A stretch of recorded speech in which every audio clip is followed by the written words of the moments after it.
ওয়েম্বলির ফাইনালে দেখা যাবে চেলসির শেষ আশা নাকি সিটিজেনদের নতুন ইতিহাস। আসসালামু আলাইকুম। আউটফিল্ড রেজার নতুন ভিডিওতে আপনাদের স্বাগতম। শনিবার বাংলাদেশ সময় রাত ৮টায় ওয়েম্বলি স্টেডিয়ামে এফএ কাপের ফাইনালের মঞ্চে নামছে ইংলিশ ফুটবলের দুই বড় শক্তি চেলসি এবং ম্যানচেস্টার সিটি। একদিকে লন্ডনের ব্লুজ, অন্যদিকে ম্যানচেস্টারের সিটিজেন। ম্যানচেস্টার সিটি এখনো ঘরোয়া ট্রেবল জয়ের স্বপ্ন দেখছে, আর চেলসির জন্য ম্যাচটা হতে যাচ্ছে পুরো মৌসুমের সমালোচনা থেকে বাঁচানোর শেষ সুযোগ মাত্র।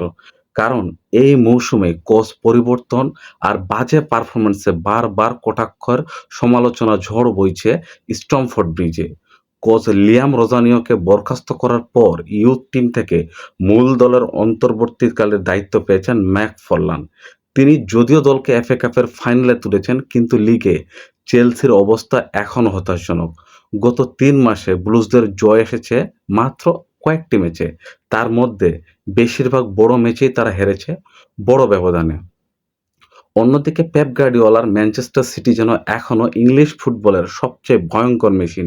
টানা ৪টি এফএ কাপের ফাইনালে উঠে তারা ইতিহাস গড়েছে ইতিমধ্যে ২০১৬ সালে পেপ গার্দিওলা আসার পর থেকে এফএ কাপে সবচেয়ে বেশি জয়, সবচেয়ে বেশি গোল আর সবচেয়ে বেশি ক্লিন শিট সবকিছু সিটির অর্জনের খাতায়। আর সবচেয়ে ভয়ঙ্কর তথ্য হলো চেলসি প্রায় ৫ বছর ধরে সিটিকে হারাতেই পারেনি। ২০২১ সালের থমাস টুকেলের সেই চ্যাম্পিয়ন্স লিগের ফাইনালে হারার পর দুই দলের ১৩ দেখায় ১০টিতে জয় রয়েছে সিটির, আর ড্র করেছে মাত্র ৩টি। তবে ফুটবল কখনো কখনো শুধু ইতিহাস দেখে না, ফাইনাল মানে আলাদা চাপ, আলাদা কৌশল। তাছাড়া চেলসির ফাইনাল ম্যাচ জেতার রেকর্ড কিংবা ভাগ্য দুটোই অবাক করার মতো। আর্লিং হালান্ড এখনও সিটির হয়ে কোনো কাপ, ফাইনাল বা সেমিফাইনালে গোল করতে পারেনি। তবে এমন বড় ম্যাচে বড় স্ট্রাইকাররা নিজেদের পরিচয় দেয়, সেই আশায় রয়েছে সিটির সমর্থকরা। তাই ওয়েম্বলির এই ফাইনাল রাত হতে পারে হালান্ডের বিস্ফোরক রাত।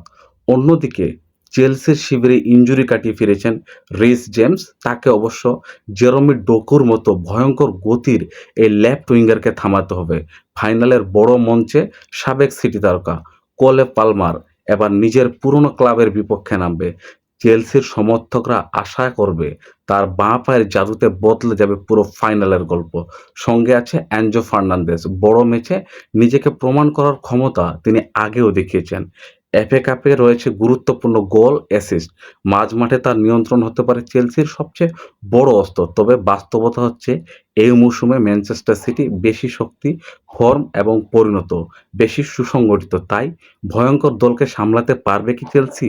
জানিয়ে দিতে পারেন এই ভিডিওর কমেন্ট বক্সে।